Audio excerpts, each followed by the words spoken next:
बिस्मिल्लाहिर्रहमानिर्रहीम। अस्सलाम वालेकुम। मैं हूं सुमेरा सुलेमान और आप देख रहे हैं JNN न्यूज़। बुलेटिन का आगाज़ करते हैं। इस ब्रेक के बाद हमारे साथ रहिएगा।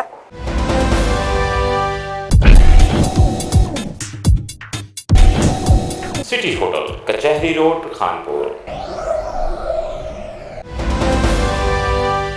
यजमान के सहरा चोलिस्तान में सजा सकाफती खेल वॉलीबॉल का मेला। टूर्नामेंट को देखने के लिए हजारों शायकीन की शिरकत। मज़ीद जानते हैं तौसीफ मिर्जा की इस रिपोर्ट में। वैसे तो सहराए चोलिस्तान में सबसे ज्यादा कबड्डी को खेला जाता है, मगर नई नौजवान नस्ल इस सकाफती व रवायती वॉलीबॉल की तरफ भी मतवज्जो हो रही है। सहराए चोलिस्तान में एक ऐसा ही मेला सजा 110 DP में, जहां आल तहसील यासीन शहीद वॉलीबॉल टूर्नामेंट का इनाकाद किया गया। तहसील भर की वॉलीबॉल टीमों ने शिरकत की। इस शानदार टूर्नामेंट में शानदार आतिशबाजी का मुजाहरा भी किया गया, जबकि ढोल की थाप पर रक्स ने समा बांध दिया।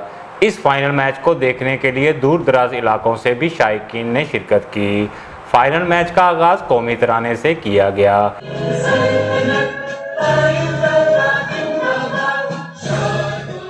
इस फ्लड लाइट टूर्नामेंट का फाइनल मैच 88 DP और 89 DP की वॉलीबॉल टीमों के माबैन खेला गया। कांटेदार मैच के बाद इस टूर्नामेंट ट्रॉफी को 88 DP की टीम ने अपने नाम कर लिया।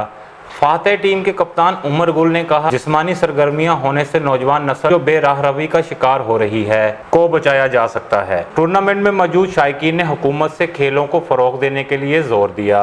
मैच के इख्तिताम पर मेहमान खसूसी सुहेल अहमद शेख ने रनर अप टीम और फातेह टीम को ट्रॉफी जबकि कैश प्राइज से भी नवाजा गया।